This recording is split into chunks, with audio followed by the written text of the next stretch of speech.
우리 회사에 입사를 하면서 모니터에 써놓은 말이 있습니다. 언젠간 잘리고 회사는 망하고 우리는 죽는다. 믿으실지 모르겠지만 저는 회사에 대한 만족도가 굉장히 컸어요. 근데 사건이 하나 발생합니다. 우리 아이가 이렇게 태어난 거예요. 이유식을 만들어주고 목욕을 시켜주고 같이 까르르 까르르 웃으면서 이 아이의 성장을 보는 거예요. 회사가 나한테 줄 수 있는 행복이 무엇인가? 비교를 하기 시작했어요. 야, 어떤 걸 선택해야 될까? 제가 선택한 스탠스는 뭐였냐면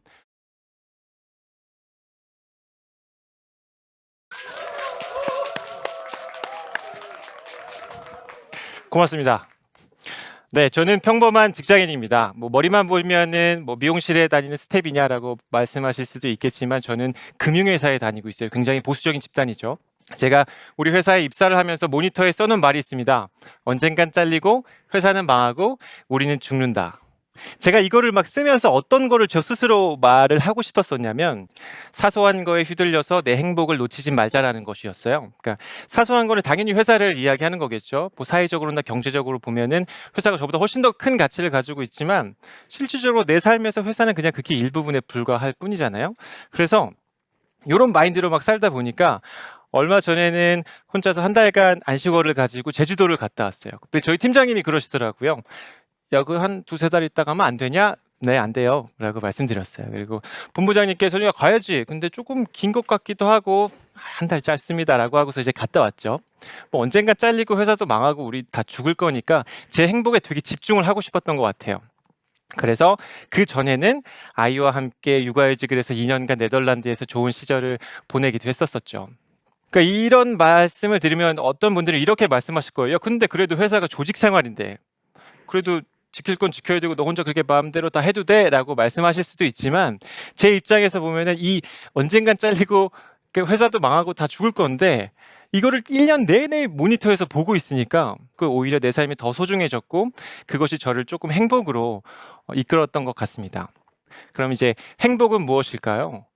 오늘 무엇이 나를 행복하게 했을까를 생각해 봤습니다. 오늘 날씨 되게 좋았죠? 오늘 산책하신 분 계신가요? 저는 정말 오늘 날씨가 너무 좋아서 너무 행복했고요. 근데 저는 흐린 날도 좋아하고 비 오는 날, 바람 부는 날, 아이 위에 좋은 날, 모든 날을 다 좋아해요. 그리고 친구들하고 밥을 먹는 것도 좋아하고 내가 음식을 하는 것도 좋아하고 심지어 이렇게 여러분들하고 이야기하는 것도 너무 좋습니다. 여기서 이거 좀 털면 이거 좀 나오거든요. 그거 가지고 집에 가가지고 한 잔 먹고. 그러니까 저한테는 행복할 이유가 너무 많은 거예요. 근데 제가 이제 다른 사람들하고 이제 뭔가 이야기를 하다 보면 꼭 그렇지만은 또 아는 것 같더라고요. 분명 내가 볼 때 이 사람은 저보다 훨씬 잘났어. 미래도 저보다 훨씬 더 짱짱하고 더 잘 나가. 심지어 잘생겼어. 근데 막상 이야기를 해보면 별로 행복하지 않은 거라.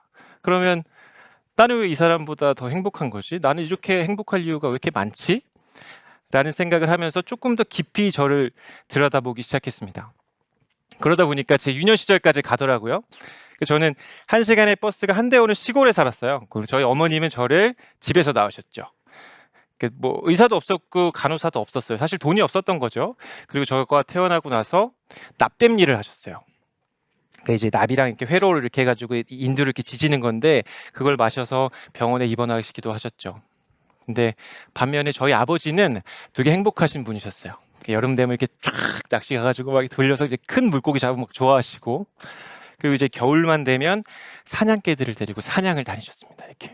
제가 초등학교 때 이런 일이 있었어요. 그러니까 친구들하고 같이 이제 점심을 먹고 있는데 제 친구가 제가 싸온 장조림을 먹으면서 막 먹다가 갑자기 보물이다라고 소리를 치는 게 뭐야? 애들이 막 몰려들었어요. 막 먹던 걸 뱉어갖고 딱 봤는데 동글동글하고 막 반짝반짝한 뭔가 금각, 진주각 이런 것들이 막 있는 거예요. 그래가지고 애들이 몰려들어가지고 야, 나 하나만 줘, 나 하나만 줘 막 그랬죠. 그때 제가 뭐라 그랬냐면 그 총알이야. 아버지가 엽총으로 꿩을 잡아가지고 그 꿩고기를 도시락으로 싸간 거였거든요. 이게 어떻게 지금 생각하면 되게 웃긴 스토리죠. 밥에서 총알이 나왔으니까. 근데 저는 그게 되게 부끄러웠어요. 돌이 씹힌 것도 아니고 총알이 씹혀버리니까. 그래서 제 유년 시절을 한마디로 표현하자면 그 총알 박힌 꿩고기 같은 그런 뭔가 퍽퍽한 그런 느낌이었던 것 같아요. 저희 어머님은 삶이 너무 힘들어서 항상 불행하다고 말씀하셨었고 아버지는 제가 감당하기엔 너무 폭력적이셨고 너무 무책임하셨어요. 그래서 제 인생에서 유일하게 불행했다라고 정의하는 그 유년 시절이 지나갑니다. 근데 이제 그런 말 많이 하죠. 자식은 싫어도 부모를 닮아간다. 그래서 저도 아버지의 영향을 받았는지 중학교 때부터 총을 쐈습니다. 근데 제가 총을 쏜 것은 산에서는 아니었고요. 그 수원시 장안구에 있는 금호주유소라는 곳이었어요.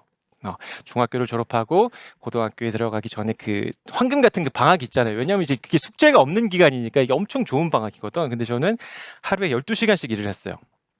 애들하고 막 아침에 막 농구하다가 막 집에 나 먼저 갈게 하고 가고, 뭐 오락실에서 막 오락하다가 나 먼저 갈게 미안해 하고서 이제 주유소에 총 쏘러 갔죠. 그렇게 이제 주유소에서 일을 하는 게 어떻게 보면 살짝 부끄럽기도 했고요. 내가 왜 이렇게까지 해야 되지? 좀 억울하기도 했었던 것 같아요. 근데 정말 명확하게 기억나는 거 몇 가지가 있는데 그게 그 중에 제가 1998년 제가 중3 때죠. 그때 수원에 있는 금호주유소의 휘발유 가격은 1111원이었고요. 경유값은 그 절반 540원이었습니다.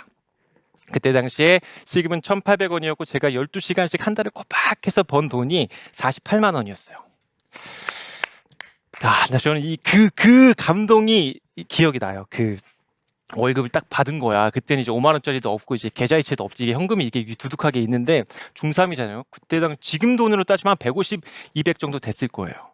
11시에 주유소를 마치고 그거를 품속에 딱 이렇게 넣고서 자전거를 타고 이렇게 막 가면서 그 주유소 기둥을 탁 치면서 끝났다라고 외쳤던 게 너무너무너무 생생하게 기억이 나요. 뭔가 안에서 자부심이 있었던 것 같아요. 그러면 그 48만 원의 행방, 그 돈은 어디 갔을까요? 1번 가다가 잃어버렸다. 2번 가다가 깡패한테 뺏겼다. 3번 오락실에 갔다. 몇 번? 이 숫자로 이렇게 표현했어요. 몇 번? 그때 여러분들의 기대와는 다르게 저는 그 돈을 고등학교 입학금을 내는 데 썼습니다.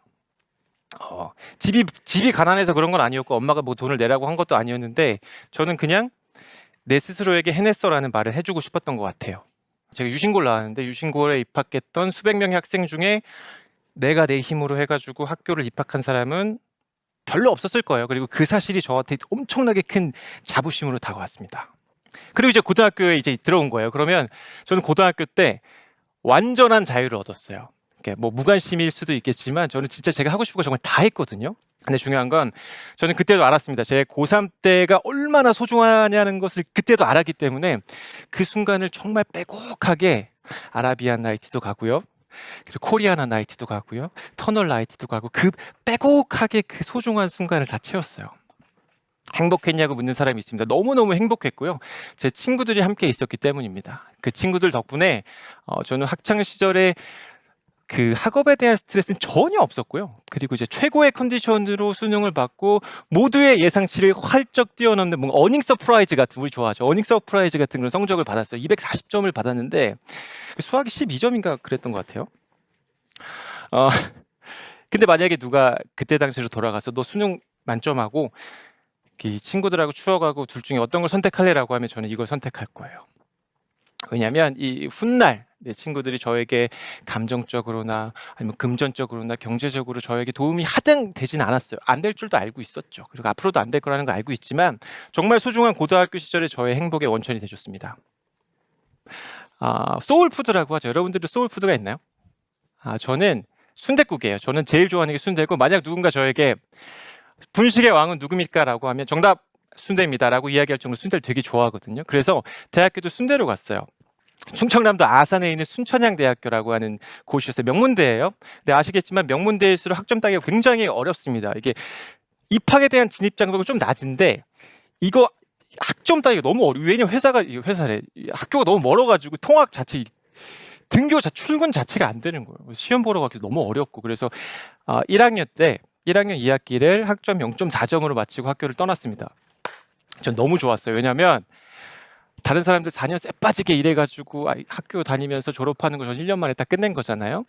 뭐 이렇게 해가지고 제 20살이 지내는 동안 몇 가지 해프닝은 있었습니다. 뭐 예를 들면 뭐 부모님은 이혼을 하셨고 어머님은 신용이 굉장히 불량해지셨어요. 뭐 신용 불량자라고 하죠. 물론 파산도 하시고 뭐 회생도 하시고 하셨지만, 근데 저 솔직히 말씀드리면 전 좀 괜찮았어요. 뭐 내가 선택한 삶도 아니었고 저는 뭐 내 인생도 아니라는 생각이 좀 있었던 것 같아요. 그래서 이런 말이 있죠.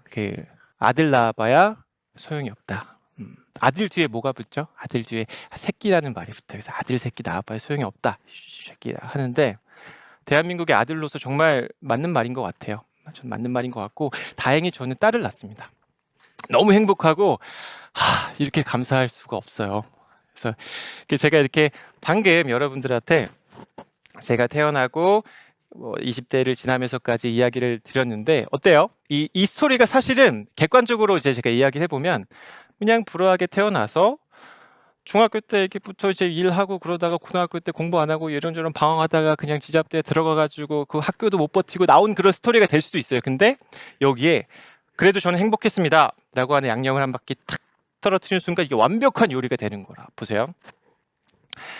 눈을 떴어. 태어났어. 근데 이제 가난해. 집도 엉망이야. 뭐 어쩔 수 없지. 근데 행복을 가족에서 찾은 게 아니라 친구한테서 행복을 찾았고요.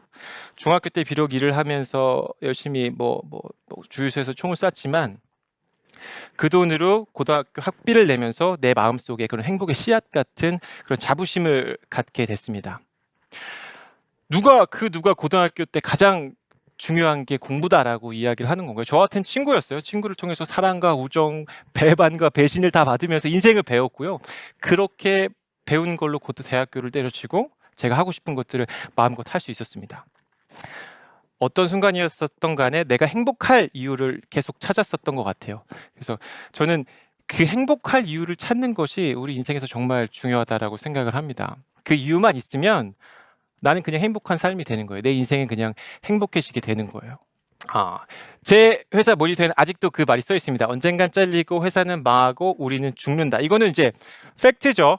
이건 변하지 않아요. 근데 여기서 내가 어떤 스탠스를 갖느냐는 여러분들의 선택인 거죠. 제가 선택한 스탠스는 뭐였냐면 난 회사에서도 행복하고 싶은데 근데 저는 제가 할 일을 했을 때 내가 선택해서 했을 때 행복한 사람이거든요.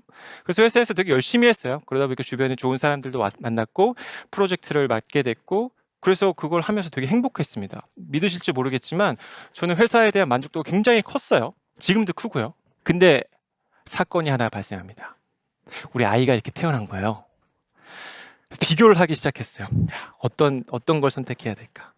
회사가 나한테 줄 수 있는 행복이 무엇인가? 승진, 고과, 연봉, 직원들의 평판 이런 것들이 있겠죠. 근데 내가 아이를 모유수유를 할 수는 없지. 모유수유를 못하지만 이유식을 만들어주고 목욕을 시켜주고 같이 까르르 웃으면서 이 아이의 성장을 보는 거예요. 아기 태어나면 발이 요만해요. 근데 지금 이만해졌거든요. 그 성장을 보는 것을 비교했을 때 비교할 수 없을 정도로 이게 더 큰 거예요. 그래서 바로 육아휴직을 했고 제가 2년간 아이를 키웠습니다. 그리고 제 삶에서 베스트 10 안에 드는 선택이었다고 생각을 해요. 그 행복이라는 게 정말 참 별거 없는 것 같아요. 그죠? 세상에는 정말 행복할 이유가 너무 많습니다. 너무 많은데 중요한 건 무엇이 여러분을 행복하게 하느냐라는 거예요. 어떤 어려운 일을 해결했을 때 아니면 내가 결혼을 했을 때 내가 집을 샀는데 집값이 올랐어 비트코인을 샀는데 이더리움 가자 이렇게 될 수도 있고 맛있는 것을 먹었을 때 혹은 아직 못 찾으셨을 수도 있을 거예요. 근데 중요한 건 여러분이 지금 어떤 상황에 계시던 간에 내가 행복할 이유는 분명히 있다. 그리고 그것도 아주 많이 있다. 제가 딱 한 가지만 부탁드리고 싶은 건 불행한 이유는 찾지 마라. 불행한 이유는 행복할 이유보다 훨씬 많아가지고 내가 아무리 막아도 딸 비집고 들어올 거야. 그러니까 불행한 이유는 그냥 최대한 신경 쓰지 말고 멀리 있고 내가 행복해야 될 이유에 집중을 하셨으면 좋겠습니다. 거기에만 집중하다 보면 여러분의 삶이 아마 행복해질 거예요. 여러분들 아마 눈치채지 못하셨겠지만 저는 오늘 제 소개를 하지 않았어요. 여러분 제가 누군지 아세요? 대부분 모르실 거예요. 왜 말씀을 안 드렸냐면 제가 누군지가 중요한 시간이 아니에요. 그러니까 오늘 여러분들이 행복할 이유를 하나라도 더 찾으셨으면 좋겠다고 생각을 했습니다. 저는 그냥 이거 끝나고 돈 받고 그냥 가서 이거 한잔 하면 그냥 끝나는 거니까요. 저는 이제 그렇게 생각합니다. 행복이라는 거는 내가 얼마나 더 많이, 얼마나 더 빨리 행복할 이유를 찾아가는가의 게임이라고 생각을 해요. 여러분들의 삶에서 한 개라도 더 많이 그리고 하루라도 더 빨리 행복할 이유를 많이 찾으시고 여러분들의 인생 스토리에 행복이 많으셨으면 좋겠습니다. 감사합니다.